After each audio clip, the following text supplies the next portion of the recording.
Welcome to another broadcast of Marketing Blueprint. Pitch Deck 101 LLC, powering the next generation of unicorns. At Pitch Deck 101 LLC, we specialize in market research, brand innovation, market integration, and client conversion optimization. Our team of experts is dedicated to providing the strategic insights and innovative solutions needed to accelerate growth and unlock your company's full potential. Whether you're a startup looking to attract investors and your ideal clients, or an established business ready for market expansion, we're here to guide you every step of the way. Let Pitch Deck 101 LLC fuel your journey to exceptional business success. Contact us now for a free consultation on how we can position your business to become a unicorn. Now, in the event that you're viewing this program for the first time and you're asking yourself, what is the objective behind Marketing Blueprint? Well, let me help you by answering that question. Marketing Blueprint is designed to really help you to understand multiple of different blueprints that you need to understand to be successful in business. For example, to be successful in business, one of the blueprints that you need to understand is the blueprint of capital. Businesses need access to capital, whether that capital be debt, equity, credit, or creative financing. Having access to this blueprint is going to help you to make smarter business decisions. On this platform, you will have subject matter experts who will talk to you about capital and the significant role it plays in business. Along with this, one of the blueprints that we will also talk with you about is the blueprint of client conversion optimization. They say if you're in business and you're not converting, you're slowly dying. So on this platform, you will also learn about the client conversion blueprint and how to apply this to the best of your advantage. But of course, we are going to be discussing so many other blueprints that is relevant to helping you to build a 7- and 9-figure business and to propel the success of your business. Now, to join me in the conversation today, I have two exceptional talented personalities, and their names are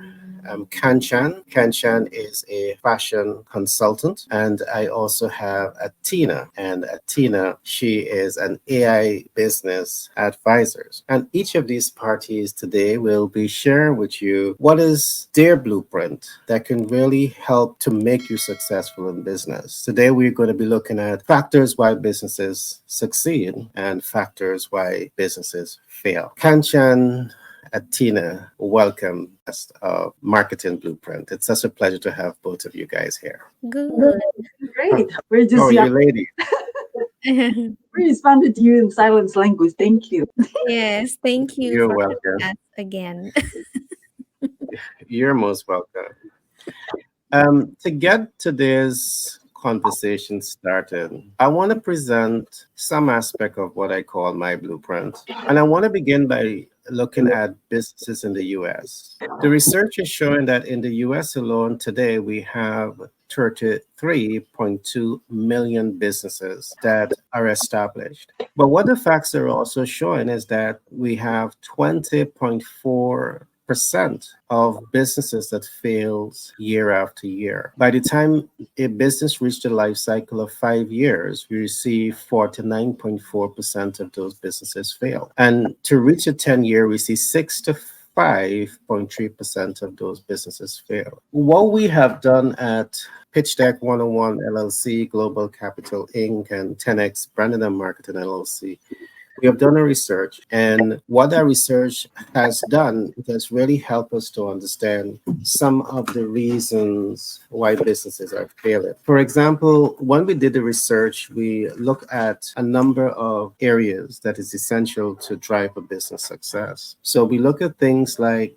lead generation and client conversion, and we begin to ask ourselves, are businesses involved in creating leads that is leading to client conversion? And sadly, what we saw left us very much surprised. To create the lead that will ultimately lead to the client conversion is a lot of heavy lifting, and sometimes we see that many rising stars, they run away from the heavy lifting in starting that process. We also examine things like access to capital and capital leverage. because you would know access to capital doesn't guarantee the success of your business. It is how you leverage that capital that ultimately influence the outcome of that business being successful. And we have seen cases where persons access the capital, but it went into bad debt. And there's a number of reasons why it went into bad debt. And perhaps I will discuss some of that as we go into today's program. Thirdly, we look at the concept of access to markets and market integration. We also saw that many rising stars in business, they struggle with the concept of accessing the market. And one of the reasons that they are struggling with this is because we've seen many rising stars in business do not understand the ideal client. And if you don't understand the ideal client, there's going to be a problem to access the market because you don't know who you're trying to access. So these are some of the reasons that we're seeing why so many rising stars in business, they are failing. The last point that I want to make is that we examine a fourth concept, which is very, very important. And we call the fourth concept proactive leadership and the will to apply the concepts. And let me explain this a little bit. One of the things that we have seen is that rising stars can have the information of the things that they should be doing. For example, you may give them a blueprint for client conversion, so they know that. Two, you may give them a blueprint for access to capital, they may know that. Three, you may give them a blueprint for market access and market integration, and they may know that. But guess what? They are not applying the concepts the way the concepts ought to be applied to achieve the desired end results. So proactive leadership is an essential talent and skill sets that rising stars in business need if they want to be successful. And let me briefly explain what is proactive leadership. In our context, the proactive leaders stands out because of three things. One, they think ahead. They don't start a process and then try to figure things out. They think ahead. So they are prepared for what is to come. Two, they see beyond problems. Very often starting a business, navigating the business world, is not a straight line. There's going to be ups and downs. There's going to be some bumps in the road. There's going to be some problems. And you need to be mentally prepared for those challenges. You need to put yourself in that position to see beyond the problems. And proactive leaders, they are trained to do this. They embrace the problem. They embrace the pain, and they grow through that entire process. Last but not least, they are able also to take informed action. And informed action is very unique because it is different than taking action. I would talk about it. I mean, if you don't never drive a car and someone give you the keys and say drive the car, are you able to take an informed decision to drive that car? Of course not. But if you call an experienced driver who would have driven cars 1,000 times before, they can get you to and for a particular location with the highest degree of safety. That's informed action. The same principle applies. Have you ever started to scale a multi-million-dollar business? And if you have never done that, you attempting to do that, it means that you might be speculating. But are you able to build healthy, productive relationships with other critical stakeholders who have done this before, that can now mentor you, that can now coach you, that can now sponsor you, that can now expose you to a supportive community that can help you to now build your 7 and 9 figure business? And this is how important the concept that is being discussed today is to the whole equation of helping businesses to be successful. You want to know how to position yourself to be proactive, all right? Understanding proactive leadership can really set you up for success. So that's just a little bit of my blueprint, and I've highlighted some of the reasons why businesses fail. I know, Kanchan, you're an expert in fashion consultant. Perhaps you may be able to give us your highlight, your views on why you're seeing businesses fail in your industry. And perhaps you can take from your mom. Your mom was pretty good in business, but then she was going out at a fast pace until you came in. Yeah. Perhaps you might want to use some of those experience to speak on that. And then I'll come straight over to Tina. Kanchan, what are your thoughts on the subject? Why businesses fail and why businesses succeed? And from my point of view as a fashion consultant and from experience, of course, there is there's the core three that I kind of stand by. Okay, one of it is first adaptability. For me, adaptability is super important because in fashion it's a very fast moving market, right? Like the trends are always changing very quickly, and the people's interests are very changing very quickly. What sells today may not sell tomorrow, so adaptability is like number one. And that adaptability also involves you have to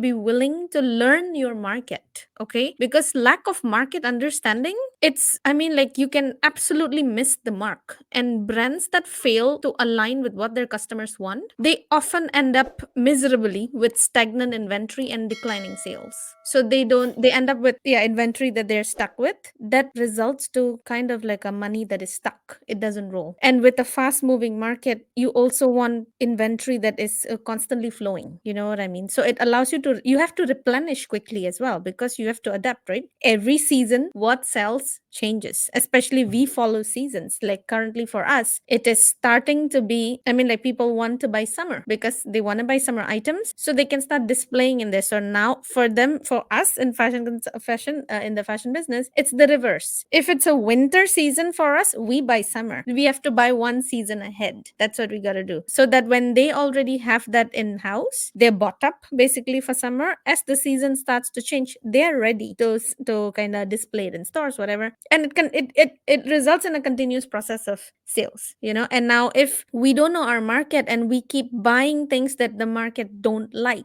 it doesn't work. Like, for instance, I'll give you an example. I'll give several examples of myself in this company. Like recently, we were offered by, there's one really big brand. Have you heard of Hanes brands? Hanes, the company Hanes. Yeah. So Hanes brands. So It's a they, very popular brand. yeah. So they are the parent company of many brands under them. Okay, they have Champion, they have Hanes itself, of course, and like in underwear, whatever, like in clothing and sleepwear and whatnot. So they have their own what do you call it, like various brands under them. Now recently, they were being bought by another. The brand Champion itself is being bought by ABG. That's another brand.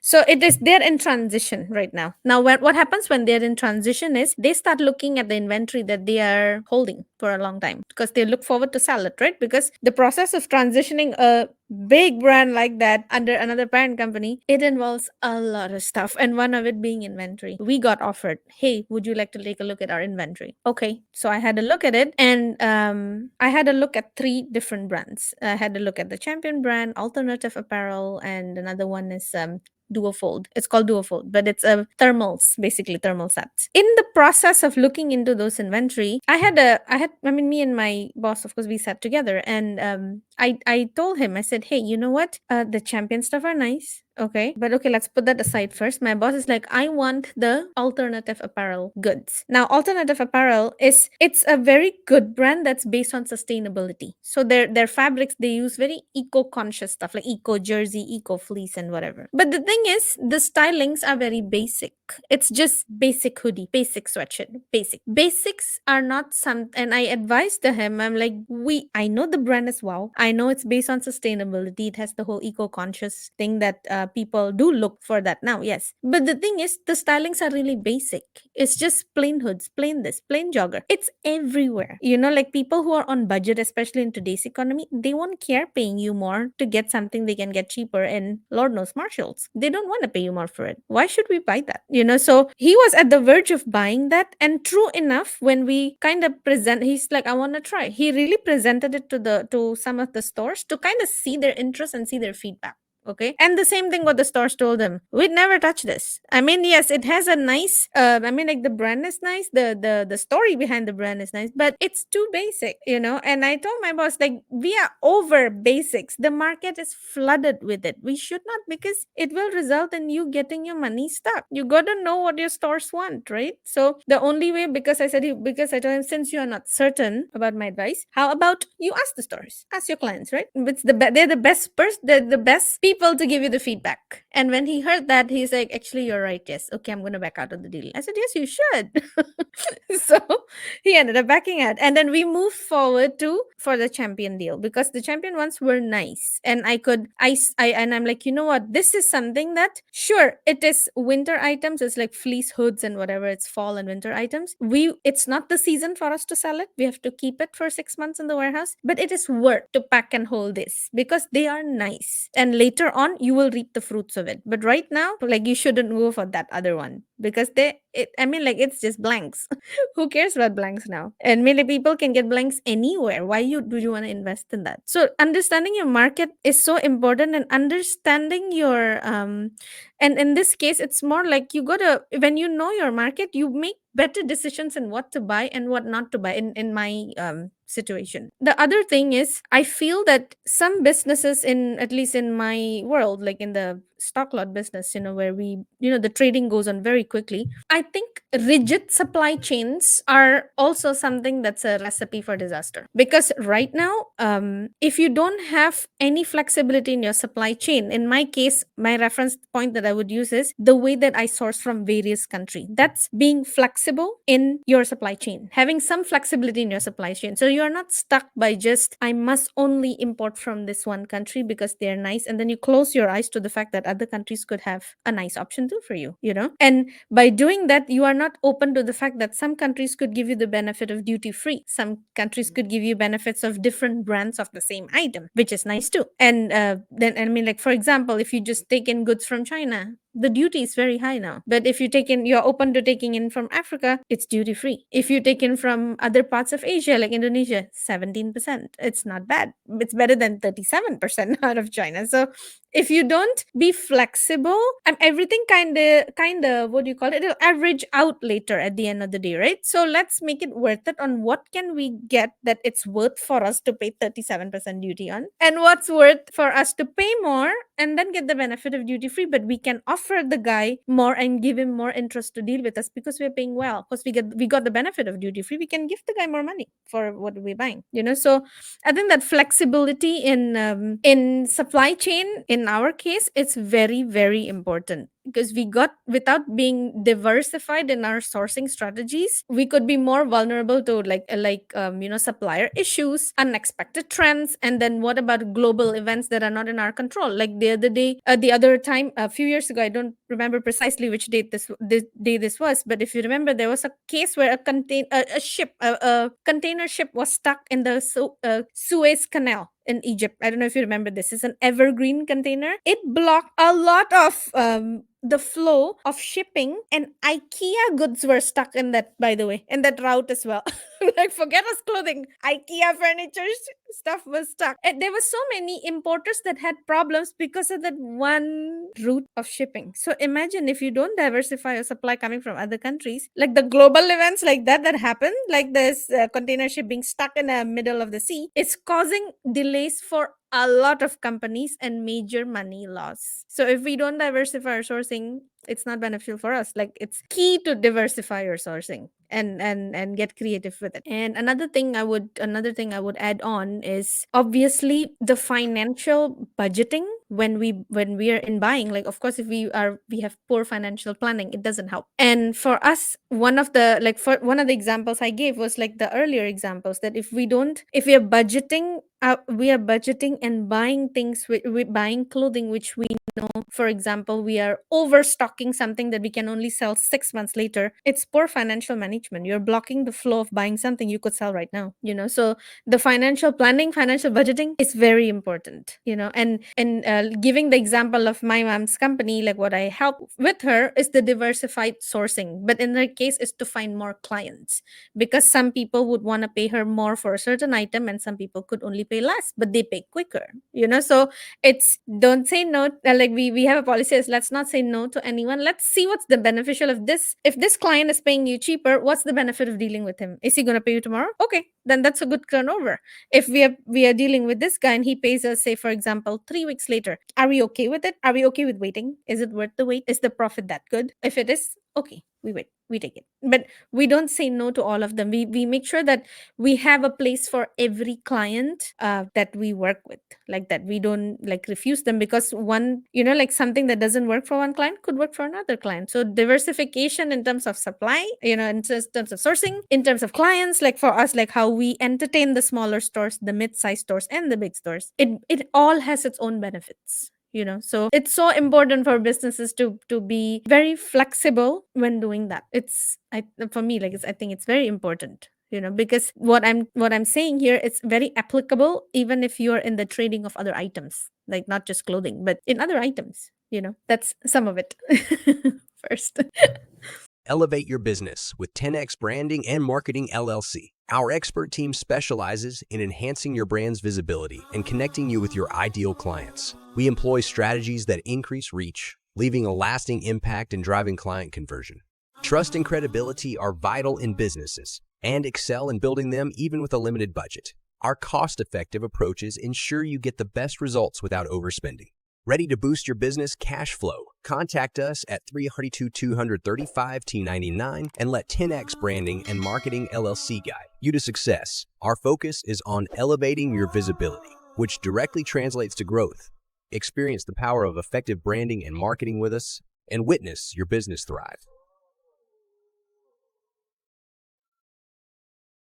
Wow, that was a lot. There's a And that lot was more, but I'm going to stop at that first. yeah, I am not surprised at that at all.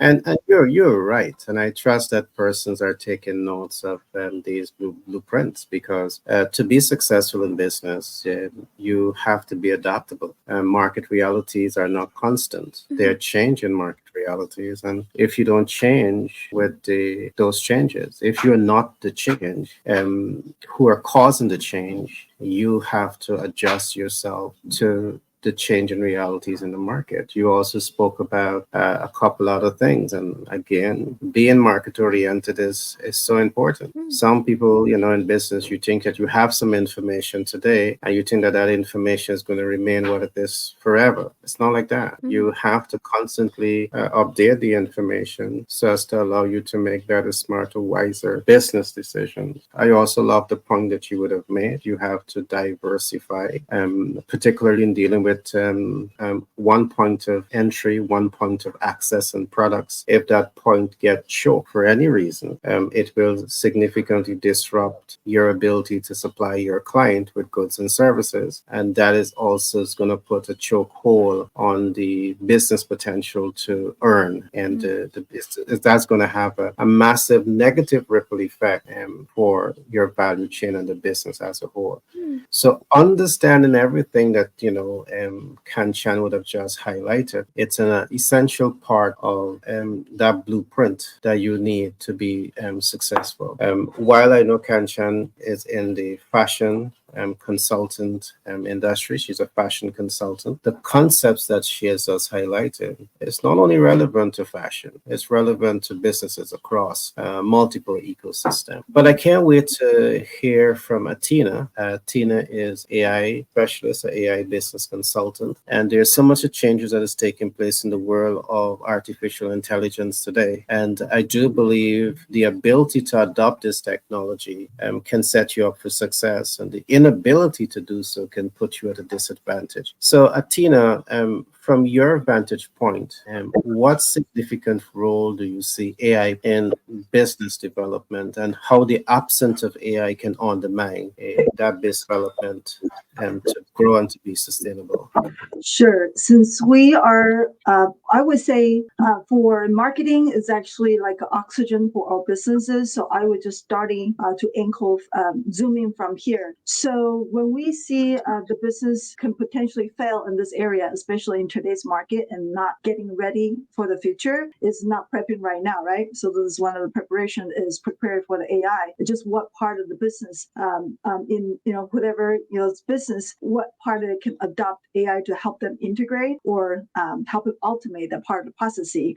So those mundane tasks no longer has to be dealt with the human. And then also, it's funny paradox as it sounds, even though I think it's just also because how AI AI has been growing almost like immersed into our everyday life, people, the consumers are craving for personalized experience now. But how's that, company, say bigger corporation, can customize that personal experience? There's just not enough manpower to customize for individual needs. How can a company do something like that, right? So that is why this is where the AI can come in place, is to help customize that personalized experience. Because the statistic shows in today's market, 77% of consumer will pay more for the brand with a personalized experience, and that's what people are craving right now. And then just because there's so many AI here, AI there, so they just feel like there's some sort of a human touch. I kind of get lost. And that's why you see how Facebook has partnered with 25 celebrities like Snoop himself. There's a few others are letting Facebook to borrow their image to create a chatbot, so they can become a personalized chatbot to helping engage with the clients. And the reason is because people are craving for that personal touch. This is probably the first time ever we're this close to our celebrity, right? Because all they have to do is to really fit into what the celebrities, the way they talk, the tone of the voice, the way they, the message usually in the public, and that's how they can encode it into the chatbot. So whoever people are engaging the conversation with a particular celebrity, it will spit out the way they talk, and that's kind of how people feel connected to. So, oh wow, this is also stupid, so down to earth, talking to me, some life advice. Yeah.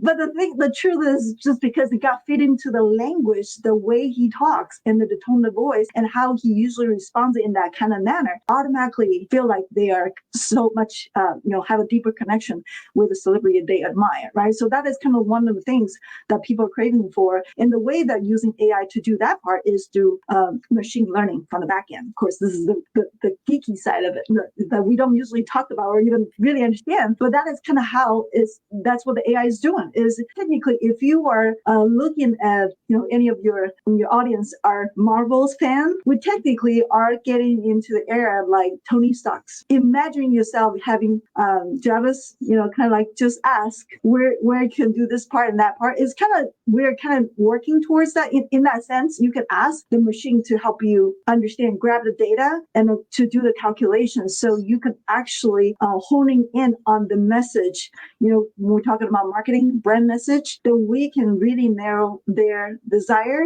their pain points, to have proper response. And that's kind of how a company could build a deeper connection with the clients, that making the clients feel like they are being heard, right? So that is part of the personalization using AI to help calculating from the back end, and then also gathering the data. Because when we often, if we subscribe something, we will usually get an email in the company's database. So when we subscribe a company for product or whatever, like Amazon, whatever, and then they started to study you. They started to analyze what you click. Those are the data being analyzed in the background. And then later on, when you log in, what are they going to do? Is check more of the things that you had purchased in the past. This is something recommended to you, because you know what? They're studying you, what you click. And that's exactly what that is right now, is using the machine is to study the customer. So feeding you more of what you are shopping for. Same thing.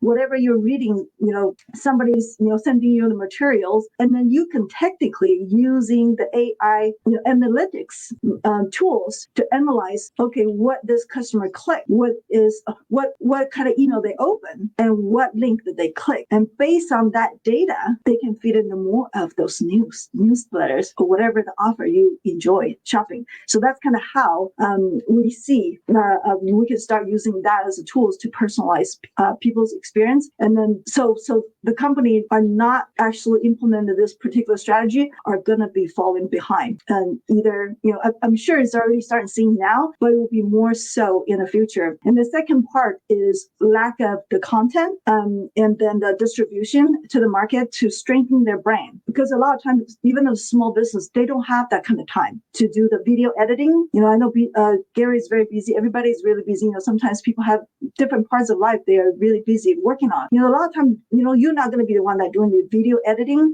doing your copy copywriting, and then, doing the media scheduling. All those things can be done through the AI. Or when I say AI, I'm just saying this can be done through automation or integration. So with that workflow being set up, a business owner can really free up those time to do what they, the creative work they enjoy to do, or even show I like to show like this, right? This part I can't be AI myself, maybe in the future, right? But at this current stage with our technology, we're not quite there yet of showing up live with our clone at this point. But maybe future, who knows? But this is the time, this is the area the AI cannot do it for the human point. But what I've been talking about, the content and distribution, those are the area the AI can already start doing it from the back end. And the third part is the lack of the customer's engagement. As we know, 30 to 40% of daily operation is through customer service. Imagine 24/7 answering the same questions over and over again. Where's my stuff? Where's my login? I forgot my password, right? All those kind of things. And now we can literally have a conversational AI, our chatbot, to feed in the data of the company's data and information. And we can create a customized chatbot to answer question that is personalized to your customer's need. So now you don't have to be in front of computer 24/7, answer the same question over and over, or hire, outsourcing this particular to, oversee it or whatever, and then hoping they're able to answer the question correctly to your customer. So nowadays it's 24/7. And this particular part, if the company is not implementing this particular area, they're kind of losing the big time on having the connection with their customer, or delaying on the response to their consumers. So that is kind of what we have seen. And of course, if they are failing to connecting all three elements I just talked about, personalize, and then to create a content and distribution, scheduling on ongoing basis to strengthen their brand and then their marketing presence, and then they are not taking care of the customer side of the process, they are going to be really behind, because those are three major areas, especially for almost every business. And not letting the AI to adopt at least part of it or some of it. That's what we see. A lot of business will start falling behind if they start at least integrate one or two parts in this area. Wow, that was awesome, Atima. That was awesome. You know what I love about AI integration into the business ecosystem is that AI plays a very significant role. And as a rising star in business, if you are not sensitive to the significant role of AI and how AI can be adopted to help you to attain your competitive advantage, you're way behind the curve. And just let me give an example. Imagine that you are a fast growing business and you have 5,000 clients, and you might be dealing with FMCG products, you might be dealing with fashion consultants, but you are a fast growing business. You have 1,000 clients, you have 10,000 clients, you have 20,000 clients. But because of the volume of clientele base that you have, there are going to be slippages, and many of your clients will want answers, particularly if you're in the distribution field. And the clients will want to call and they will want to get information as Tina would have said, as to where their goods are at and why is it taking so long. But with a chatbot on your side, or first of all, before I come to the chatbot, imagine that you have 10 staff to deal with 10,000 calls a day. That is almost impossible. 20,000 calls a day, 100,000 calls a day. Because some clients may call you more than once per day to check on what's happening. But here you had a chatbot, and what a chatbot is able to do, it is able to deal with 1,000 persons at the same time. So there's no delay in the gathering of information and the feedback that chatbot can be programmed to relate to the customer request. And in the developed world, this is already an integral part of the ecosystem. It is being used by the private sector, and it is being used by the public sector. Many of my interaction with the public sector, which is government agencies, I am interfacing with an AI. And it's something that you need to be accustomed to, because if you're not accustomed to it, it can really get to you. So it's a new language. But I love what Atina would have said.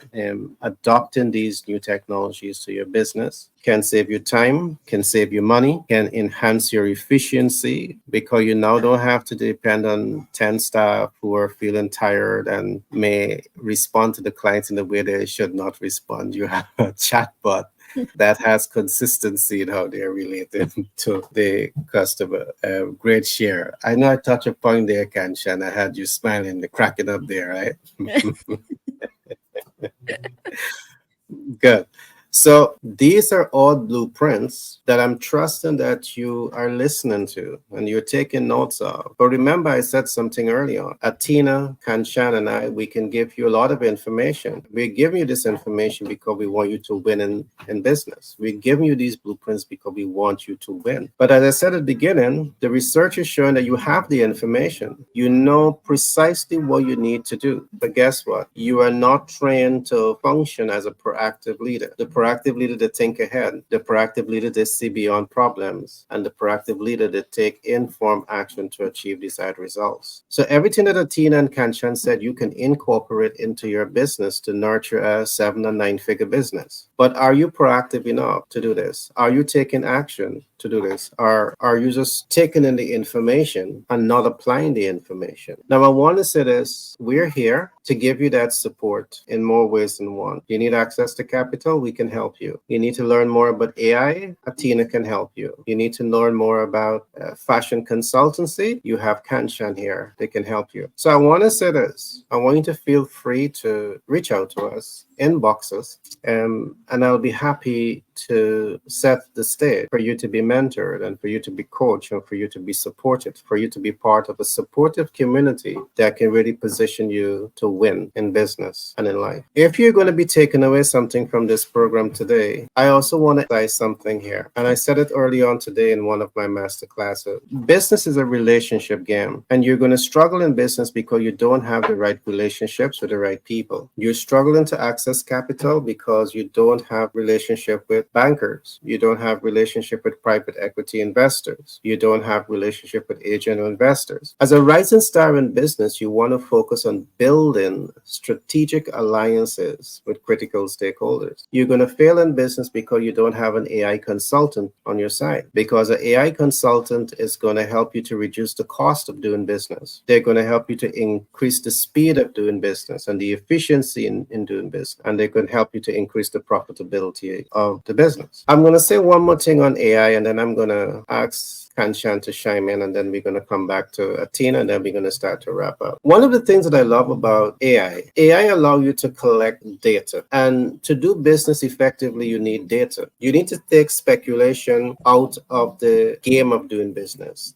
Get speculation out. You need data. And what do I mean by data? For example, we do a lot of branding and marketing on across social media platform, and one might want to ask why. Well, let's take, for example, some of these platforms. We have YouTube. YouTube has about 2.70 billion users on that platform. The beauty about YouTube and the AI behind YouTube, it allows me to identify how many male and females are looking at my program. It allows me to identify the different countries where my audience are coming from. It helps me to identify the age group of my audience base. It helps me to identify the interests of my audience base. So in building content, I'm able to build content that reaches a specific needs. And because I'm building content that reaches a specific need, I'm having more consumption of my content. And because I'm having more consumption of the content, there lies the possibility of enhancing my know, like, and trust, our know, like, and trust. Here is the possibility of increasing relationships with the consumers, increasing business, increasing profitability, and the scale up of your business. AI across multiple social medias give you analytics. So it's important that you, as a consumer of social media platform, to really take the time to understand how to access and leverage these analytics to help you to make better business decisions. So I just said that to complement some of what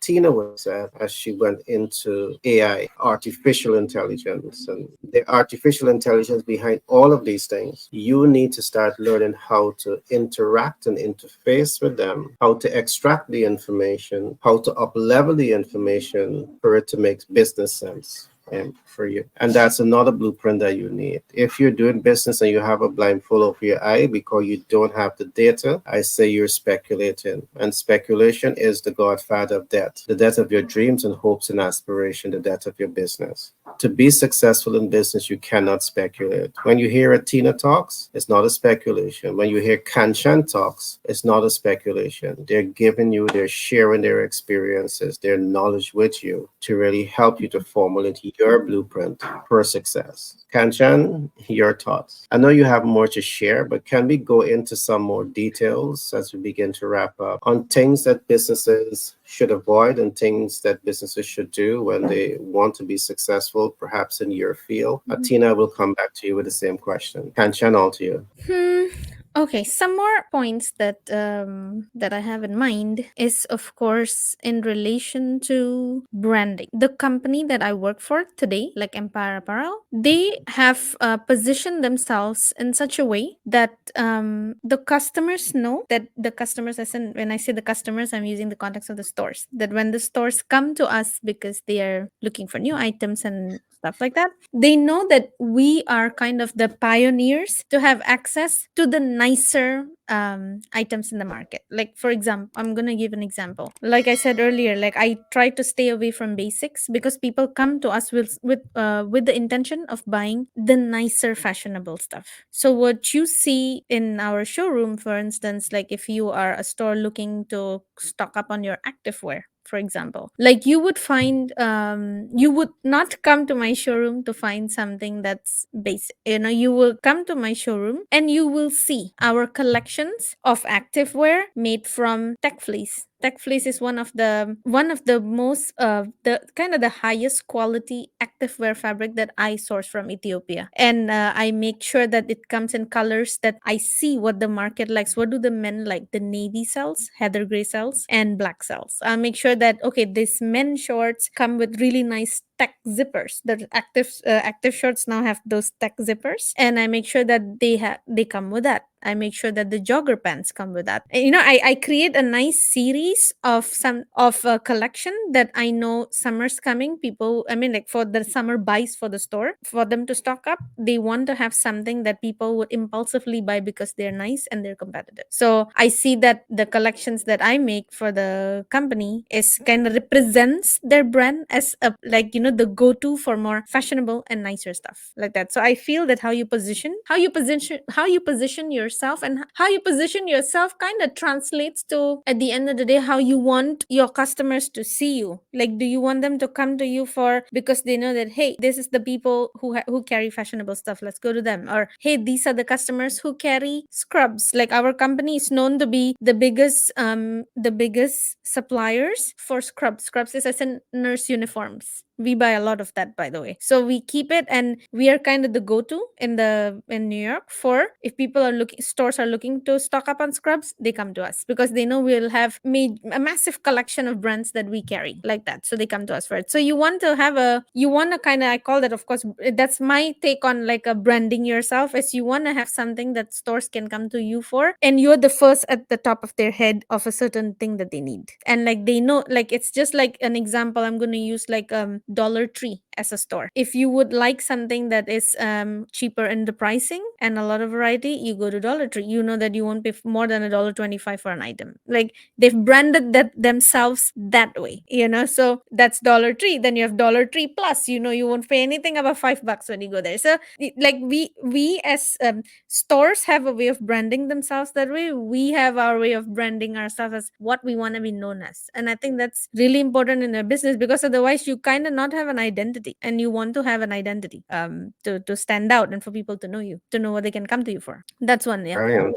Yeah. I love that. You need to have an identity. Yeah. I love that. That's a very, very great point. Yeah, you have to Besides identify. I that, mean, you have to have a some sort of an image, right? What do you want people to know you as, and what do you want people to come to you for? That you like how you know that you call both of us because I could give advices from my point of view on fashion in the fashion industry, and Tina can give you hers in AI because that's what she would and like to be known for. It's for her knowledge for that.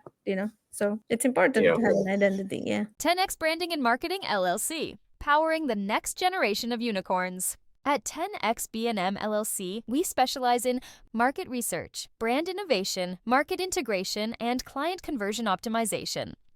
Our team of experts is dedicated to providing the strategic insights and innovative solutions needed to accelerate growth and unlock your company's full potential.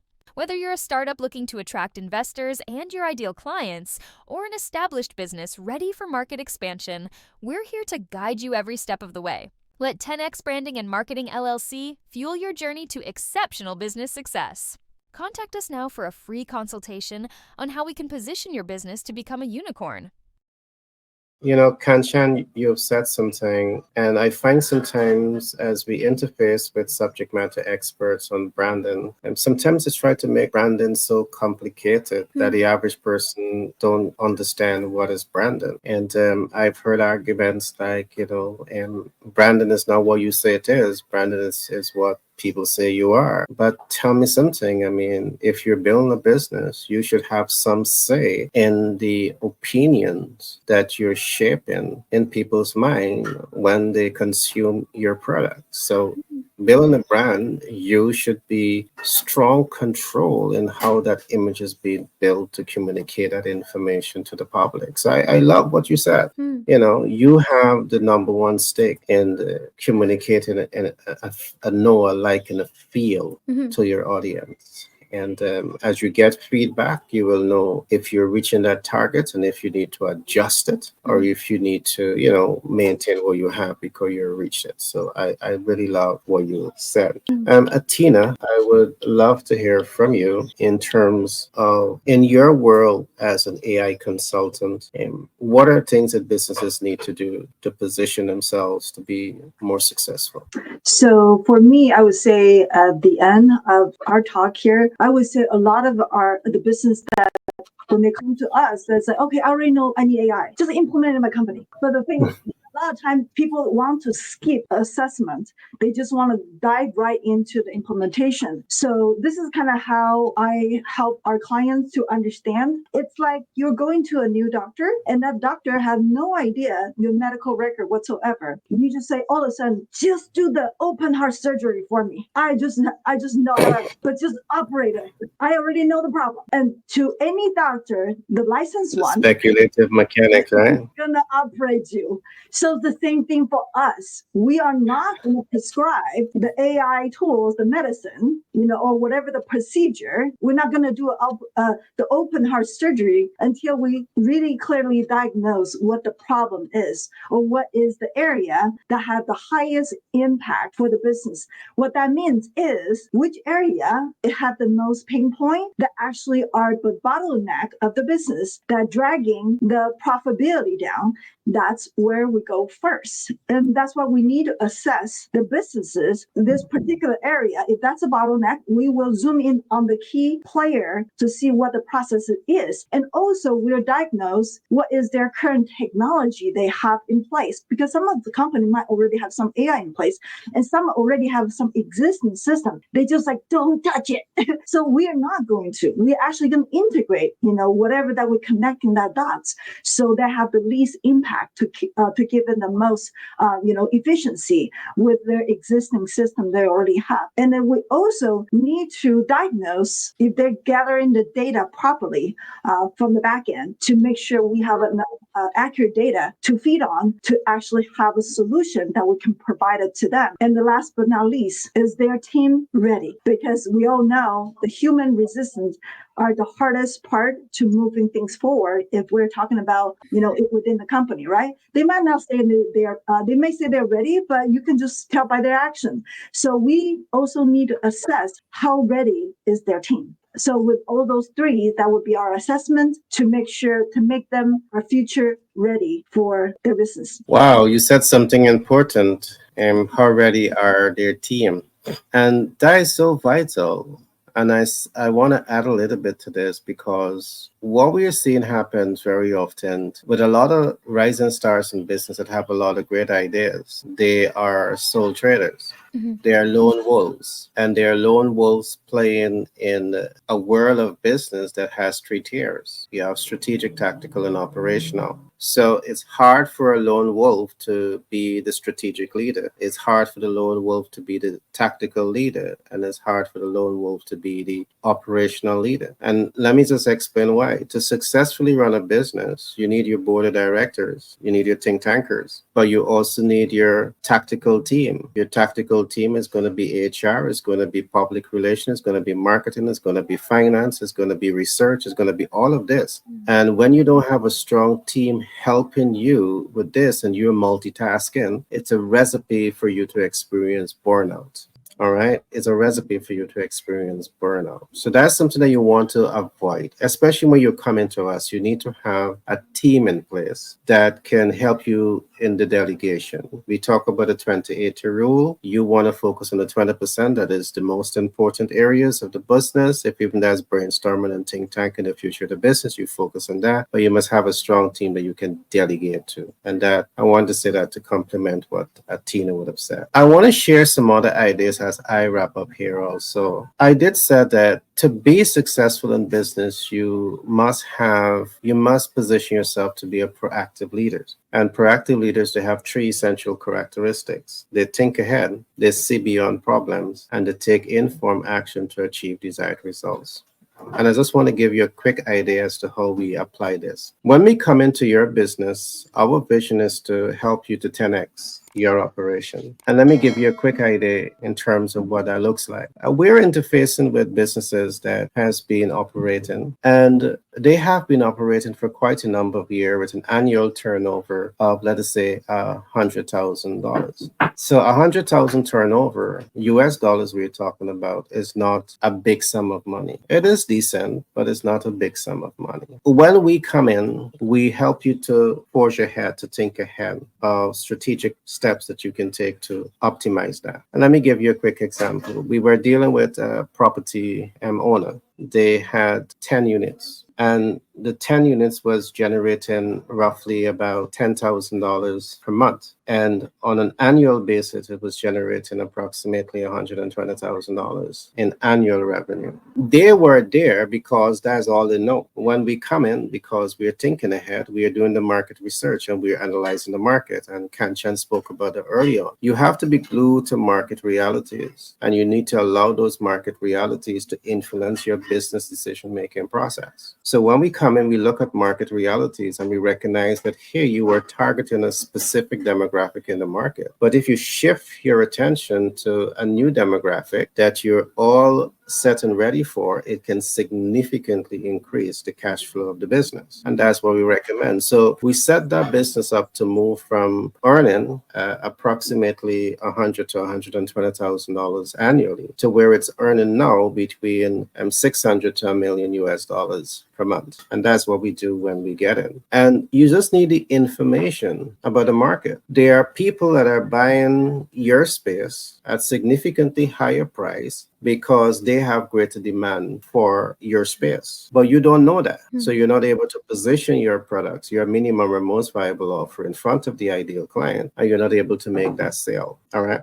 This, again, is why we continue to emphasize if you're getting into business, some of the first thing that you want to do is to take the time to identify your ideal client. You need to take the time to understand their pain points, because when you identify your ideal client and you know their pain points, you can now innovate products and services that reaches their expectations and exceed their expectations. So if you want to increase your disposable income, take the time to identify a new target market, take the time to understand their pain point, and take the time to innovate products and services that reaches their expectations and go beyond their expectations. To do this, you have to be market oriented, and you can be market oriented by just reading the book. The book might give you secondary data. Secondary data stands on two spectrums. It is reliable and it's outdated. When you have outdated information, it is misleading information. You want to get savvy with the market by getting out into the market, interacting with people, interfacing with people, building relationships. The more you build relationship with the strategic players, the more you have solid direct information. It's like when Kanchan wants to know more about a new product, she jumps on a plane and she flies to Africa.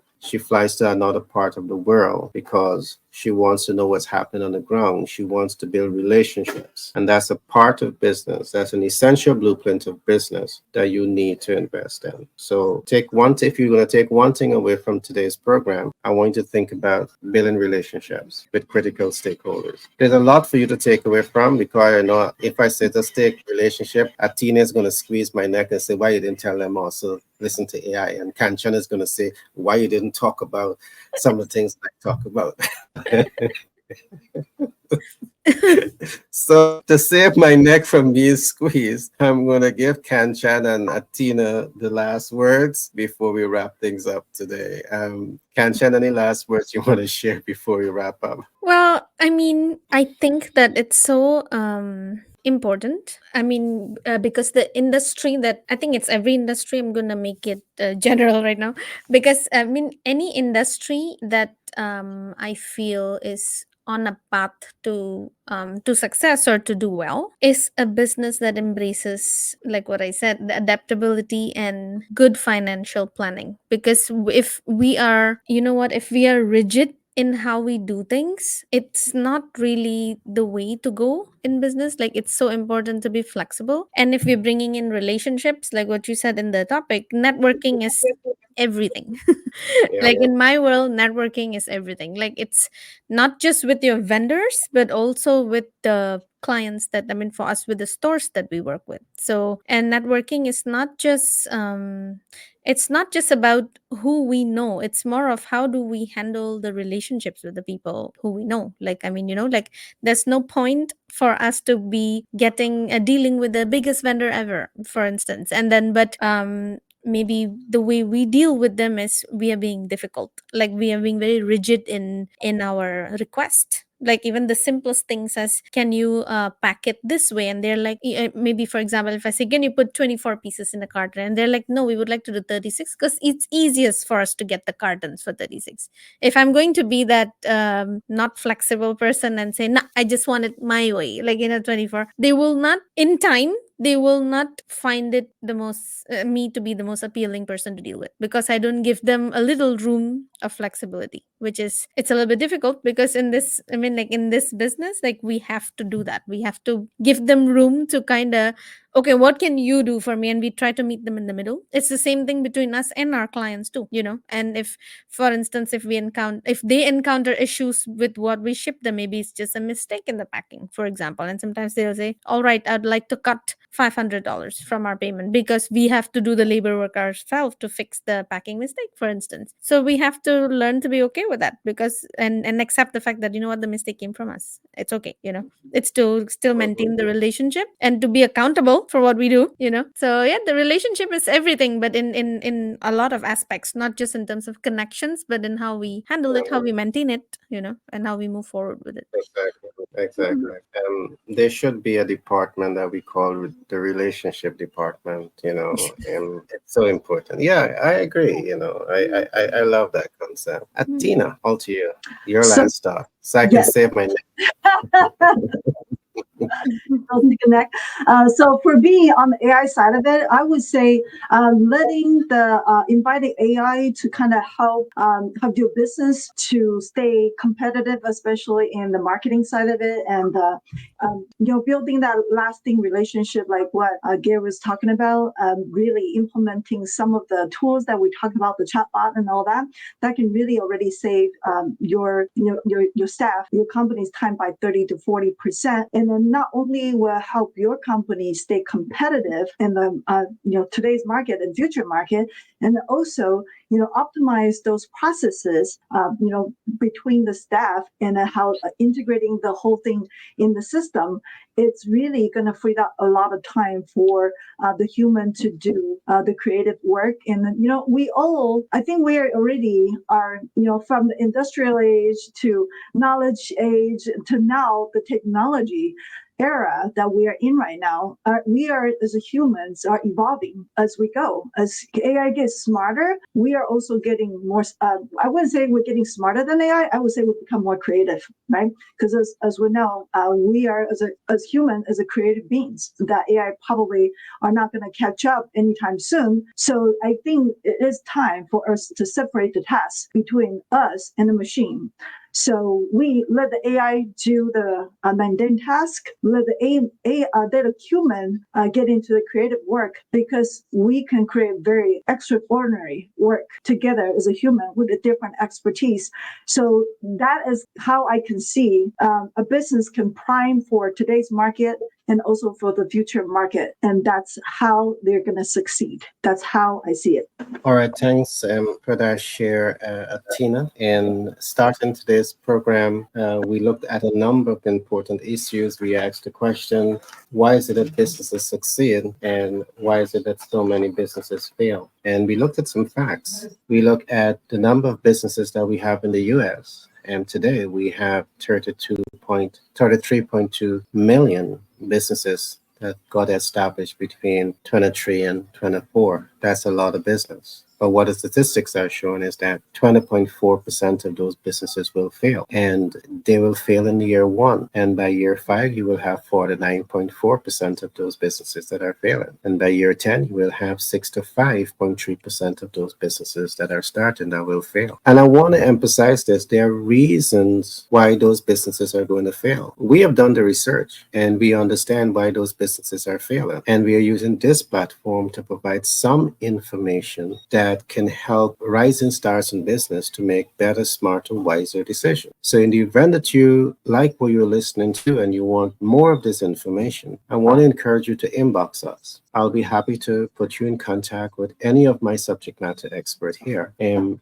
any one of the topics that you would have heard them talk about, so they can give you that mentorship, that coaching, that support to help to push you forward in business. All right. So with that being said, I want to say that we have done a little research, and I say a little, but a lot of research. And we look at 4 important concepts of that research. Are businesses failing because of lead generation and client conversion? Are businesses failing because of access to capital and the inability to leverage capital the right way? Are businesses failing because of the inability to access markets and integrate their content into the market? Or our business failing because of the inability to be proactive and apply proactive leadership, and that's to mastering the will to win? You see, to be successful in business, you have to be a fighter. You have to be a pusher. You have to be able to go through the pain. It's not easy. And none of us here is going to sit to you and say, starting and scaling a business is a walk in the park. Even when you have the mentor and the coach and the sponsor and the supportive community around you, you still have to push. All right. So when you're ready to be successful in business, they say a master is always there to provide you with the support and the information. And when you're ready, we're here to give you that support to take your business to the next level. If you're in the US, any part of the US, 50 states, and you need access to capital, we can get you access to capital. So whether you need debt or equity, credit or creative financing, or hard money lending, we can get you access to capital. So feel free to reach out to us. We'll be happy to provide you with that support.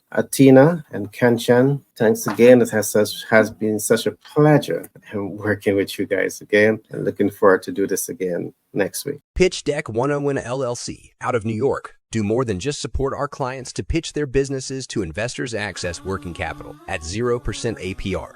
We also support our clients to grow and scale their businesses faster and cash flow optimize. Pitch Deck 101 LLC recent partnership with 10X Branding Marketing LLC and Global Capital Inc. out of the USA has enabled us to form unique partnership with multiple financial institutions, which means we can do even more to accelerate the success of our clients. Let Pitch Deck 101 LLC give you the support you need to pitch to investors, access capital, access new markets, and grow and scale your business. Contact us now on 332 235 1099 for a free consultation.